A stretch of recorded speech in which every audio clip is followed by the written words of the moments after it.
तर तपाईको हरकतले हामी भन्न बाध्य भएका छौं तपाई हाम्रो राष्ट्रपति होइन, तपाई केपी ओलीको एउटा गुटपति हो। राष्ट्रपति एउटा गुटपतिमा सीमित रहनु भयो। त्यसैले मेरो त तपाईलाई आग्रह छ, यत्रो धेरै राजनीति गर्ने रहर छ भने छोडिदिनुस् न।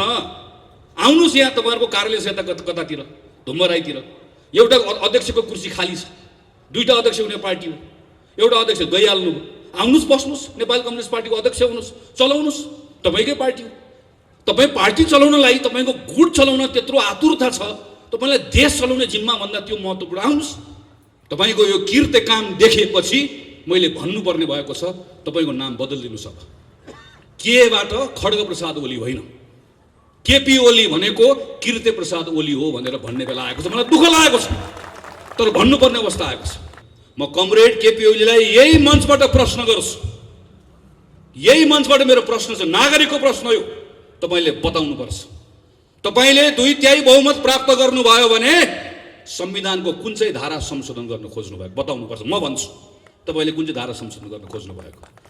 कालो टोपी लगाएर जुलुसमा आउन पाइन्न। अहिले जहाँ प्रधानमन्त्री हुनुहुन्छ, प्रधानमन्त्रीको अगाडि कालो लुगा लाएर उभिन पाइन्न।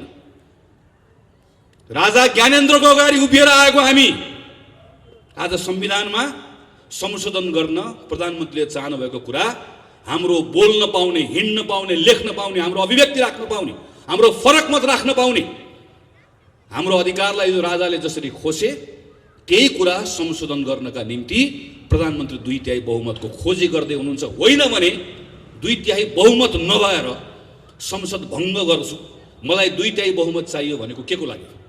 मलाई 2/3 बहुमत चाहियो। लाज पनि लजाउँछ प्रधानमन्त्रीजी।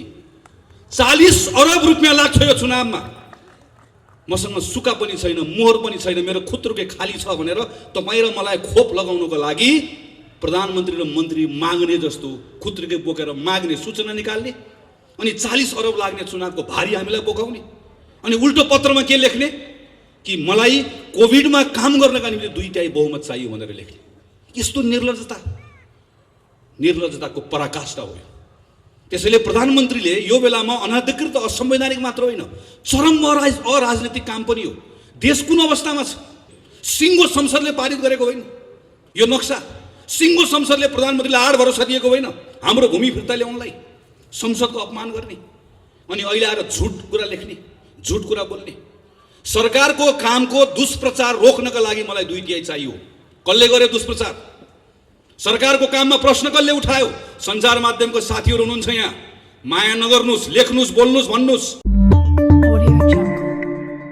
समाजको आवाज.com 2074 साल मङ्सिर 21 गतेको निर्वाचनबाट एउटा परिणाम आयो।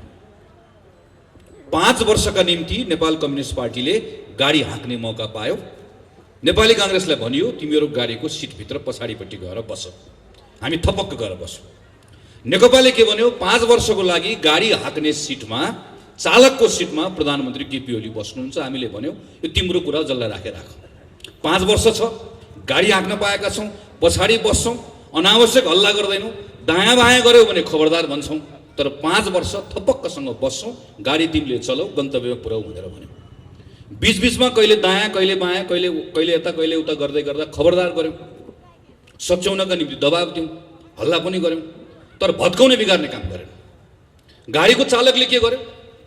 अस्ति केही महिना अगाडि हामीलाई भन्यो एकछिन गाडी रोक्छु, तपाईँहरू खानासाना खानुहोस्, एकैछिन रोक्छु भनेर भनेको, खाना हामीलाई पठाएर फर्केर आउँदै गर्दा हेरेको गाडी नै भिरबाट झारिदियो, गाडी नै बाँकी छैन। गाडी किन झारेको भनेर भनेको, मसँग धेरै न्यु खोजी ढाल्ने भनेर भन्छ। तपाईँले गाडी यसरी झार्न पाउनुहुन्छ भनेर सोधेको, उसले के भन्छ हामीलाई? गाडी झार्न पाइँदैन भनेर कहाँ लेखेको छ? गाडी झार्न पाइँदैन भनेर लेखेकोले गर्दा गाडी चलाउने जिम्मा पाएकोले गाडी नै भिरबाट ढाल्यो, गाडी नै छैन। अब त्यही कुरा खोज्न हामीहरू आज सडकमा आएको। जसरी गाडी चलाउने जिम्मा लिएकोले गाडी भिरबाट धकेल्न पाउँदैन, त्यसो धकेल्यो भने आफ्नो अधिकारमा नभएको काम गर्यो भनेर हामीले भन्छौँ। त्यसैले प्रधानमन्त्रीले गर्नुभएको यो कामलाई अघि प्रेमबहादुर दाइले भनिसक्नुभयो किन असंवैधानिक हो भनेर। त्योभन्दा अगाडि म के भन्छु भने असंवैधानिक भन्दा अगाडि अनधिकृत हो। बहुमत पाएको प्रधानमन्त्रीले संसद विघटन गर्न पाउने कुरालाई हाम्रो संविधानले चिन्दै गाडी धगल्दिएको भनेको जस्तै प्रधानमन्त्री केपी बहुमत प्राप्त प्रधानमन्त्रीले संसद विघटन गर्न पाउने कुरालाई हाम्रो संविधानले चिन्दै त्यो अधिकार दिएकै छैन। संविधानमा लेखेको छ कि छैन? म संविधान सभामा तपाईले जिम्मा दिएर पठाएर आएको सदस्य, दुईटै संविधान सभामा काम गरेर आएको, अझ संयोगले दोस्रो संविधान सभाभित्र मस्यौदा समितिमै काम गरेर आएको, एउटा छलफलमा भाग लिएको छु र प्रत्येक छलफलमा भाग लिएको कुरालाई टिपोट गरेर राखेको छु। संसदभित्र त्यहाँभित्र संविधान सभाभित्र भएको छलफलको एउटा रेकर्ड संविधान सभामा पनि छ। नसाको सुरमा छलफल गरेको होइन, सुझबुझ राखेर छलफल गरेको, देशको लागि गरेको। 47 सालको संविधानमा लेखिएको थियो धारा 53मा बकाइदासँग प्रधानमन्त्रीले चाहेको बेलामा संसद विघटन गर्न पाउँछ। हामीले गर्यौं, सही गर्यौं, गलत गर्यौं, तर संविधानमा लेखेको थियो, त्यो लेखेको कुरालाई प्रयोग गर्यौं। मनमोहन अधिकारीले, सूर्यबहादुर थापाले, शेरबहादुर देउवाले पालै पिलो त्यही धारा टेकेर संसद विघटन गर्ने सिफारिस गर्नुभयो। एउटा अनुभव गर्यौं, त्यो अनुभवबाट एउटा निष्कर्षमा पुग्यौं, नेपालमा संसदीय व्यवस्था चलाउनका निम्ति केही विशिष्ट प्रावधान राख्नुपर्छ। पार्टी आउँछ, बहुमत ल्याउँछ, पार्टीमा झगडा हुन्छ र बहुमत प्राप्त गरेको प्रधानमन्त्रीले पार्टीको झगडाको भारी संसदलाई बोकाइदिन्छ। त्यसैले पार्टीको झगडाको छाया संसदमा पर्नु, त्यसकारणले गर्दा संसदलाई अलग्ग जोगाउनुपर्छ। त्यसका निम्ति एकातिर बहुमत प्राप्त गरेको प्रधानमन्त्रीलाई 2 वर्ष छुन नपाउने व्यवस्था पनि संविधानमा लेखौं, बहुमत प्राप्त गरेको प्रधानमन्त्रीले संसद भङ्ग गर्न नपाउने कुरा पनि संविधानमा लेखौं भनेर लामो छलफल गरेर विद्यादेवी भण्डारी, केपी शर्मा ओली, पुष्पकमल दाहाल, शेरबहादुर देउवा सबैजना भएको संविधान सभाले बनाएको संविधान हो। यो कुनै अलमलै छैन, यो जानेर लेखेको, लामो छलफल गरेर लेखेको। यत्रो कुरा लेख्दै पनि, यत्रो कुरा सबै प्रष्ट हुँदै पनि यदि यो संविधान सभाले बनाएको संविधानमा युगमा नलेखेको कुरा सदर गरिन्छ भने त्यो बेलामा संविधानमा एउटा धारा थपिदिए हुन्छ र धारामा प्रष्ट लेख्दै हुन्छ, प्रधानमन्त्री सनक्क सन्किएको बेलामा, रिस उठेको बेलामा संसद भङ्ग गर्न पाइनेछ भनेर बगैँचा लेख्दै हुन्छ। भएको त्यति मात्रै हो। यो अहिले संसद भङ्ग भएको प्रधानमन्त्री सन्किएर मात्र हो। योभन्दा दायाँ बायाँ अरू केही पनि छैन। नपत्ता हेर्नुहोस्, प्रधानमन्त्रीले राष्ट्रपतिलाई दिनुभएको पत्र एकपल्ट पल्टाएर हेर्नुहोस्, के लेख्नु भएको छ? उहाँ भन्नुहुन्छ 2/3 बहुमत नभएकोले, 2/3 बहुमत चाहिने भएकोले यो संसद भङ्ग गरेको छु। लेख्नुभएको यति होला। 2/3 बहुमत किन रे? मलाई संविधान संशोधन गर्नु परेकोले 2/3 बहुमत चाहियो।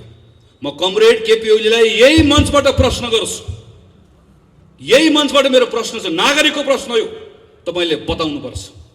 तपाईले 2/3 बहुमत प्राप्त गर्नुभयो भने संविधानको कुन चाहिँ धारा संशोधन गर्न खोज्नु भएको बताउनुपर्छ। म भन्छु तपाईले कुन चाहिँ धारा संशोधन गर्न खोज्नु भएको। कालो टोपी लगाएर जुलुसमा आउन पाइन्न अहिले जहाँ प्रधानमन्त्री हुनुहुन्छ। प्रधानमन्त्रीको अगाडि कालो लुगा लाएर उभिन पाइन्न। राजा ज्ञानेन्द्रको अगाडि उभिएर आएको हामी आज संविधानमा संशोधन गर्न प्रधानमन्त्रीले चाहनु भएको कुरा, हाम्रो बोल्न पाउने, हिँड्न पाउने, लेख्न पाउने, हाम्रो अभिव्यक्ति राख्न पाउने, हाम्रो फरक मत राख्न पाउने, हाम्रो अधिकारलाई यो राजाले जसरी खोसे त्यही कुरा संशोधन गर्नका निम्ति प्रधानमन्त्री 2/3 बहुमतको खोजी गर्दै हुनुहुन्छ। होइन भने 2/3 बहुमत नभएर संसद भङ्ग गर्छु, मलाई 2/3 बहुमत चाहियो भनेको के को लागि? संविधानमा कुन चाहिँ धारा संशोधन गर्न खोजेको? प्रधानमन्त्रीले पत्रमा लेख्नुभयो, मैले नक्सा बनाएँ, त्यो नक्साभित्र भएको भूभाग ल्याउनका निम्ति मलाई 2/3 बहुमत चाहिएको छ। देशभक्त नेपालीहरूको देशभक्तिको अपमान गर्ने, तपाईको प्रतिनिधि भएर गएको संसदमा एउटा रेकर्ड पल्टाएर हेरियोस्, संसदभित्र बोलेको कुरा हेरियोस्, संसदको समितिमा बोलेको कुरा हेरियोस्। प्रेसमा नक्सा छापेर कोही ठुलो हुँदैन भनेर प्रधानमन्त्रीले भन्दै गर्दा यही नेपाली कांग्रेस हो सबैभन्दा पहिला वक्तव्य निकालेर प्रधानमन्त्रीले आग्रह गर्ने, आग्रह मात्र होइन दबाब दिने। म नेपाली कांग्रेस मात्र भन्दिनँ, नेपाल कम्युनिस्ट पार्टी पनि हो, मधेसको पार्टी पनि हो।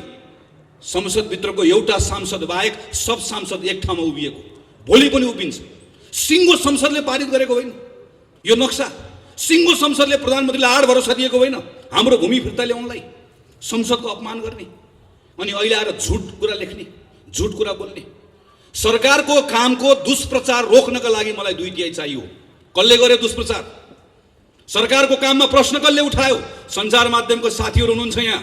माया नगर्नुहोस्, लेख्नुहोस्, बोल्नुहोस्, भन्नुहोस्, लेखिराख्नु भएको जसले लेख्नुहोस्। म तपाईँहरूलाई पनि आग्रह गर्न चाहन्छु, प्रधानमन्त्रीको सङ्केत को तर्फ हो?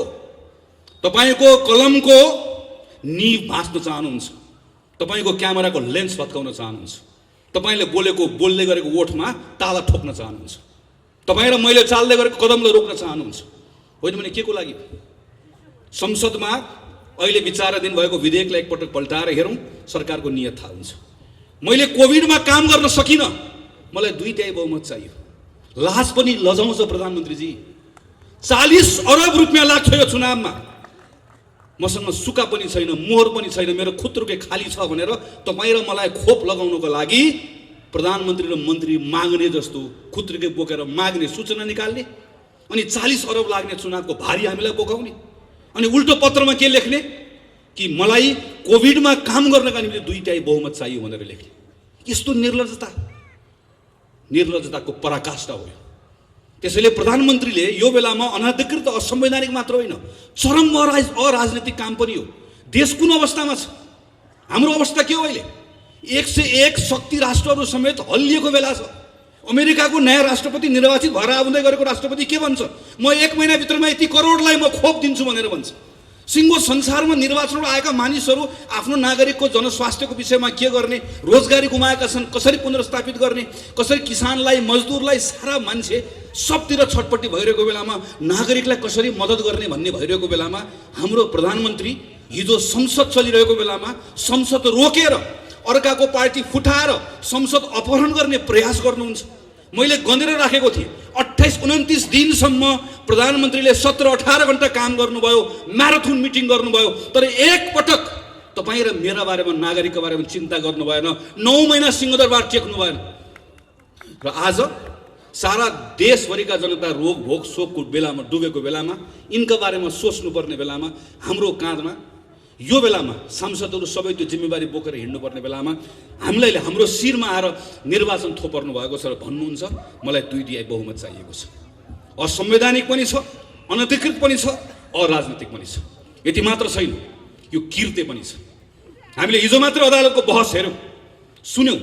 संवैधानिक परिषदको सिफारिस गर्दै गर्दा किर्ते गरिएको कुरा त हामीलाई राम्रोसँग थाहा भएकै थियो, तर हिजो अदालतमा केही नयाँ कुराहरू सार्वजनिक भएको छ। पुस 5 गते प्रतिनिधि सभाको विघटन गर्दै गर्दा संविधानको धारा उल्लेख नगरिकन पत्र पठाइएको छ, फेरि अर्को पत्र पठाइएको छ, अदालतमा गएर पत्र फिर्ता ल्याइएको छ। अहिले त्यसलाई ढाकछोप गर्ने कुरा कोसिस गरिएको छ। ढाँटेको कुरा काट्ने पनि मिल्दैन भनेको यही हो। मैले त भनेको छु, अब क्षमा गर्नुहोला प्रधानमन्त्रीजी, तपाईँको बारेमा यस्तो टिप्पणी गर्दै गर्दा मलाई यो क्षुद्र टिप्पणी जस्तो लागेको छ, तर म गर्न बाध्य छु। तपाईँको यो किर्ते काम देखेपछि मैले भन्नुपर्ने भएको छ, तपाईँको नाम बदलिदिनुहोस्। अब केबाट खड्गप्रसाद ओली होइन, केपी ओली भनेको किर्ते प्रसाद ओली हो भनेर भन्ने बेला आएको छ। मलाई दुःख लागेको छ, तर भन्नुपर्ने अवस्था आएको छ। प्रधानमन्त्रीले यो तहको किर्ते गर्छ, अदालतसँग गएर, राष्ट्रपतिको कार्यालयमा गएर। अनि म अचम्म पर्छु, प्रधानमन्त्रीको वरिपरि हिँड्ने मानिस हाम्रै नगरपालिकाको पनि हुनुहुन्छ साथीहरू। प्रधानमन्त्रीको वरिपरि तपाईँ भन्नुपर्ने, तपाईँ नाङ्गै हुनुहुन्छ प्रधानमन्त्रीजी भन्नुपर्ने, कुरी भन्नुपर्ने बेलामा वाह वाह भनेको छ, ताली बजाएको छ, उचालेको छ, उकासेको छ, हाँसेको छ, थप्पडी बजाएको छ। अलिकति अप्ठ्यारो लाग्दैन? विवेक छैन? भोलि जवाफ दिनु पर्दैन? म आज सुभाष नेमाङको सुन्दै थिएँ, मैले कसको नाम बिर्सेर भन्दै हुनुहुन्थ्यो। नाम होइन कमरेड, तपाईँले संविधानै बिर्सनु, तपाईँले आफ्नो जिम्मेवारी नै बिर्सनु भयो, तपाईँले आफ्नो हैसियत नै बिर्सनु भयो। सुभाष नेमाङलाई थोरै पनि अप्ठ्यारो लाग्दैन? अहिले पनि, आज पनि उभिएर, आज पनि कुन चाहिँ हलमा कहाँ गएर बोल्दै हुनु त मैले बाटोमा आएर हेर्दै थिएँ। यो संविधान सम्मत छ भनेर भन्न सक्नुहुन्न, अहिले पनि भन्ने आँट छैन। तर पनि आएर यो बेलामा आएर प्रधानमन्त्रीले गलत गरे पनि भन्न सक्नुहुन्न। यस्तो सबै म यसो हेर्छु वरिपरि बसेको मानिसहरू, प्रधानमन्त्रीको टोली, प्रधानमन्त्री त हुनुभयो उहाँको केपी ओली र ओलीको टोली। हाम्रो समस्या यहाँ हो। ओली र ओलीको टोली सँगसँगै अर्को ठुलो समस्या भनेको राष्ट्रपति हुनु। राष्ट्रपतिजी, मैले अस्ति पनि भने कार्यक्रममा, प्रथम नागरिक, हाम्रो 12 आमाभन्दा पनि माथि। राष्ट्रपतिको निवास भनेको शीतल निवासको वरिपरि गइसकेपछि श्रद्धाले शिर झुक्नुपर्ने हो। हाम्रो त्यो सद्भाव हुनुपर्ने हो नि। तपाईँ हामी सबैको प्रथम हिजो राष्ट्रपति कुनै पार्टीमा आबद्ध हुन्छ, राष्ट्रपति कुनै व्यक्ति कुनै कोहीसँग नजिक हुन्छ, हिजो काहीँ न काहीँ राजनीतिक पृष्ठभूमिबाट आएको हुन्छ। तर एकपटक त्यो ठाउँमा गएर बसिसके पछाडि त्यो जिम्मेवारी लिइसके पछाडि त हाम्रो प्रथम नागरिक हो नि। वन्स प्रेसिडेन्ट अलवेज प्रेसिडेन्ट भनेर भन्छ। पूर्व राष्ट्रपति हुँदैन। रामवरण यादव पूर्व राष्ट्रपति होइन, राष्ट्रपति रामवरण यादव। एकपटकको राष्ट्रपति सधैँभरि राष्ट्रपति हुन्छ। अमेरिकामा प्रेसिडेन्ट ओबामा भनेको जस्तै, अमेरिकामा प्रेसिडेन्ट क्लिन्टन भनेको जस्तै हामीले पनि त्यस्तै संस्था निर्माण गर्न खोजेको। तर हेर्नुहोस् त राष्ट्रपतिको पनि नाम बदलिनु पर्ने अवस्था आयो। मलाई क्षमा गर्नु राष्ट्रपतिजी, दुःख लागेको छ। यो पटक्कै भन्ने मन होइन। बडो सम्मानका साथ तपाईँको नाम लिने इच्छा हो। तर तपाईँको हरकतले हामी भन्न बाध्य भएका छौँ, तपाईँ हाम्रो राष्ट्रपति होइन, तपाईँ केपी ओलीको एउटा गुटपति हो। राष्ट्रपति एउटा गुटपतिमा सीमित रहनु भयो।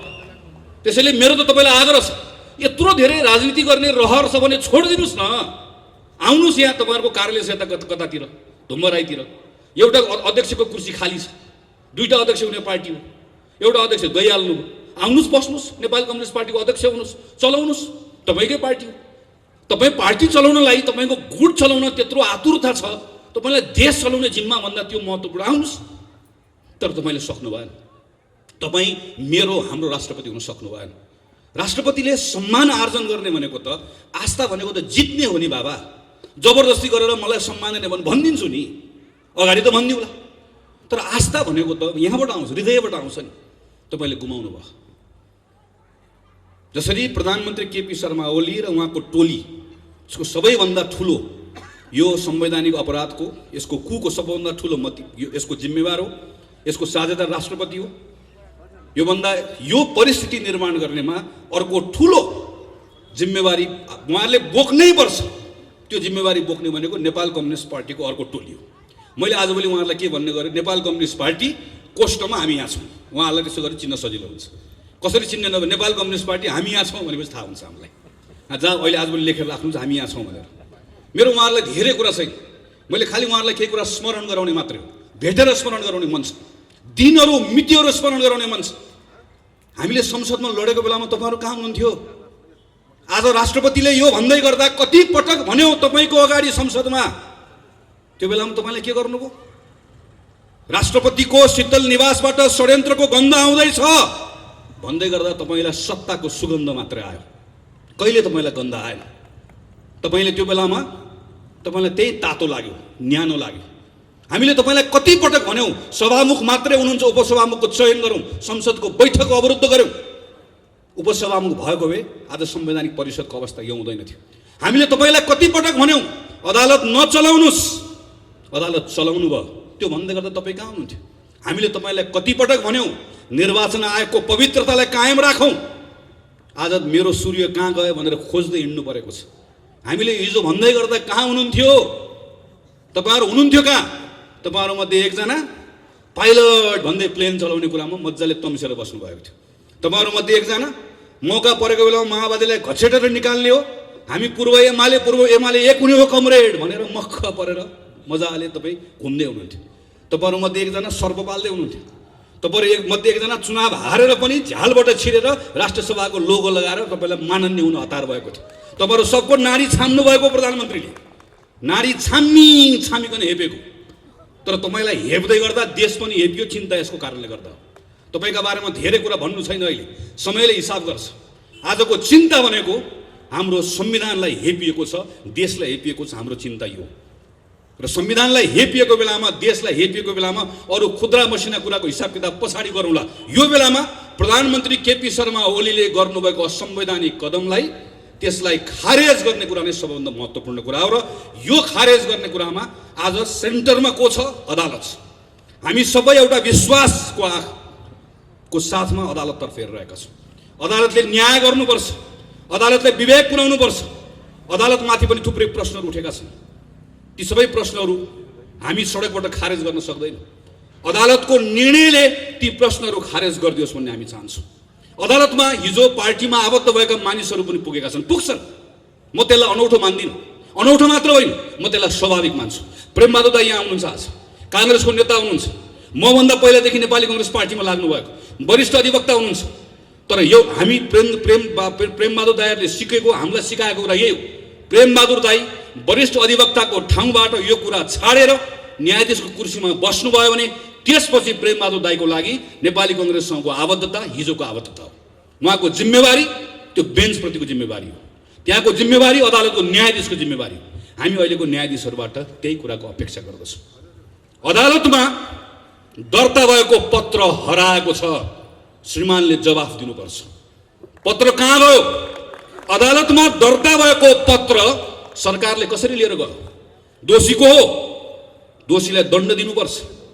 होइन भने यसलाई खालि यताउता पन्छाएर मात्रै चित्त बुझ्दैन श्रीमान, चित्त बुझ्दैन। चित्त हाम्रो बुझ्नुपर्छ। न्याय गरे भनेर मात्र हुँदैन, न्याय गरेको देखिनुपर्छ। प्रधानमन्त्रीले त खुल्लम खुल्ला भन्नुभएको छ, मैले अदालत मिलाएको छु भनेर। हामी अदालतको सम्मान रहोस् भन्ने चाहन्छौँ। अदालतलाई हाम्रो संविधानले सर्वोच्च अदालत भनेर मात्र चिन्छ। सम्मानित अदालत त हामीले बनाएको। सम्मान भनेको मैले फेरि भन्छु आर्जन गर्ने हो, जबरजस्ती कहीँबाट सम्मान आउँदैन। त्यो सम्मान नगुमोस्, अदालतको साख नगुमोस्। यदि अदालतको साख गुम्यो भने त्यसपछि हाम्रो अदालतको नाम सर्वोच्च अदालत होइन, सेटिङ अदालत हुनु पुग्छ। त्यो नहोस् भन्ने हाम्रो चाहना हो, किनकि विश्वास हो, भरोसा हो। सबैभन्दा बढी अदालतप्रतिको विश्वास र भरोसा हाम्रो छ। त्यसकारणले गर्दा चिन्ता हाम्रो छ। यो चिन्ताले भनेको यो अदालतप्रतिको सम्मान, त्यो सम्मानको कारणले गर्दा भनेको। त्यसैले आदरणीय साथीहरू, आदरणीय अग्रजहरू, यो बेलामा यस कारणले गर्दा नेपाली कङ्ग्रेस सडकमा आएको छ। एउटै प्रश्न बोकेर आएको छ, एउटै विचार बोकेर आएको छ, एउटै मन लिएर आएको छ। कोही अल्मलिनु पर्दैन। पार्टीका नेताहरूले भनेका कुराहरू, तरिकाहरू, आफ्नो शैलीहरू होलान्, शैलीहरू फरक हुन सक्दैन। हाम्रो कुरा एउटै छ, हाम्रो कुरा एउटै छ। र हाम्रो त्यो कुरा भनेको प्रधानमन्त्रीले गर्नुभएको काम असंवैधानिक हो। त्यस कारणले गर्दा आजको दिनमा असंवैधानिक कदम खारेज हुनुपर्छ र संविधानको पुनर्स्थापना हुनुपर्छ।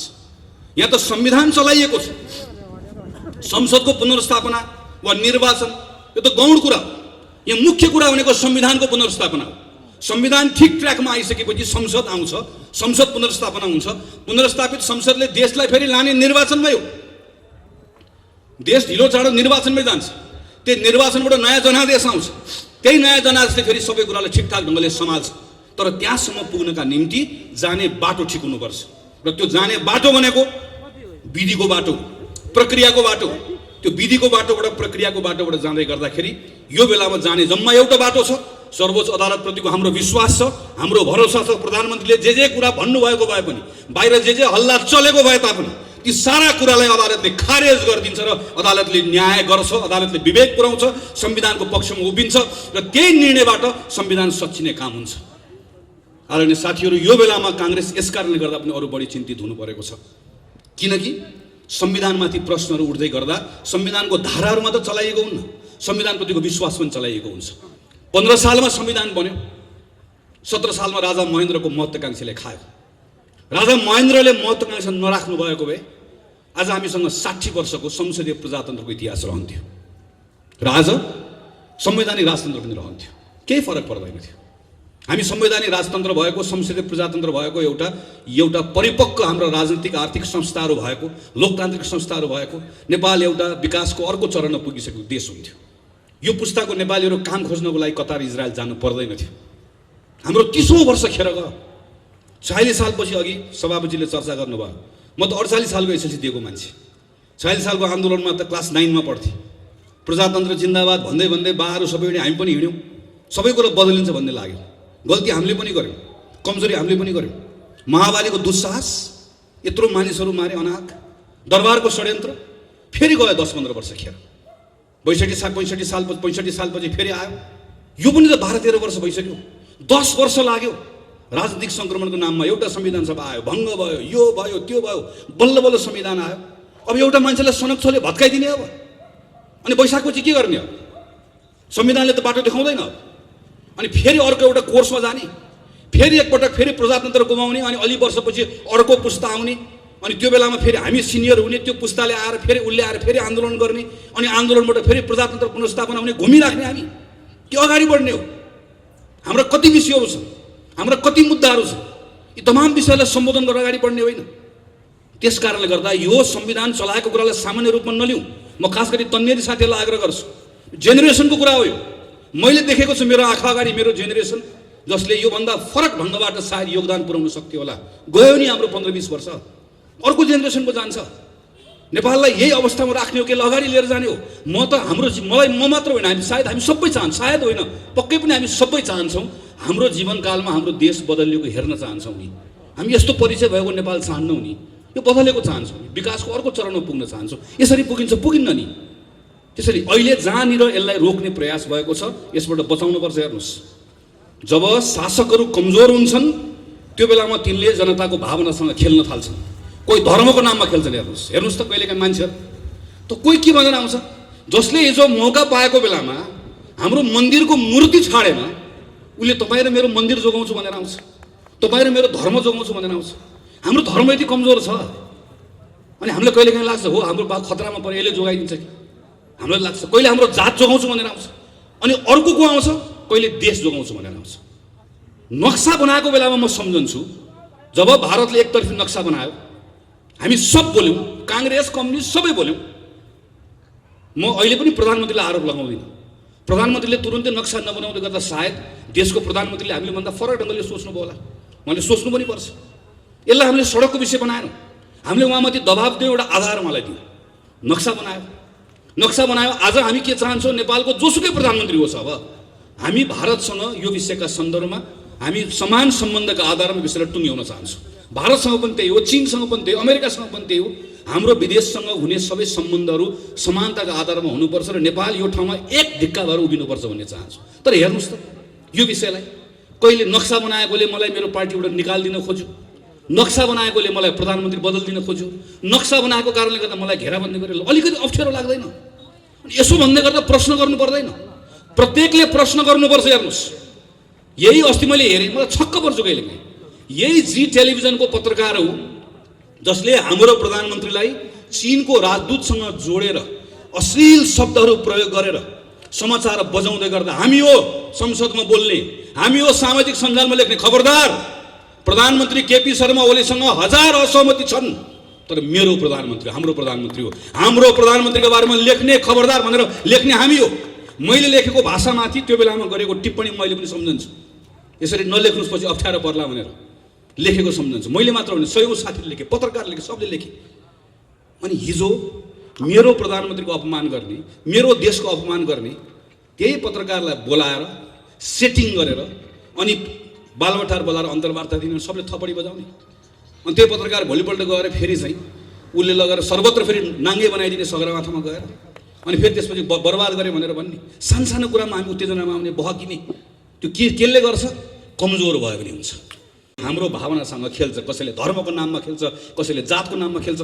आज हाम्रो परराष्ट्र मन्त्री जानुभएको छ, संसद भङ्ग गरेर जानुभएकोले हाम्रो परराष्ट्र मन्त्रीलाई हेपेको छ।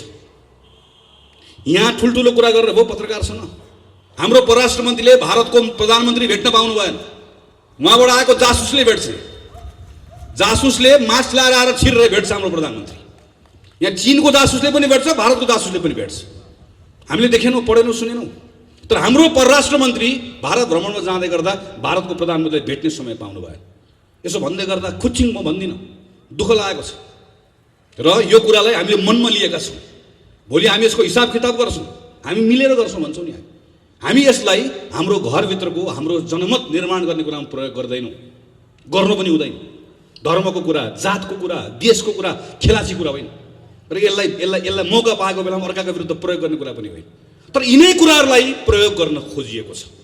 त्यस कारणले गर्दा बोल्नुपर्छ साथीहरू, भन्नुपर्छ। त्यसैले म तपाईँहरू सबलाई आग्रह गर्छु, कोही अलमलमा रहनु पर्दैन। एउटा ठुलो षड्यन्त्र देशमा, ठुलो षड्यन्त्रमा यसलाई हालिसक्यो, अँध्यारो सुरुङमा हालिसक्यो। मैले त सुनिरहेको छु, प्रहरी चलाउने, सेना चलाउने, थुप्रै हरकतहरू अरू केही दिनमा गर्न खोजिँदैछ भन्ने कुराहरू सुनिराखिएको छ। यी सब कुराहरूमा हामीले रोक्नुपर्छ। हामीले अहिले बोलेनौँ भने पछि इतिहासले हामीलाई सराप्नेछ। हामी अहिले बोल्यौँ, एक ठाउँमा आयौँ, एक ढिक्का भएर बोल्यौँ, ठिक ढङ्गले उभियौँ भने छोडिदिनुहोस्, चुनाव आफै हुन्छ।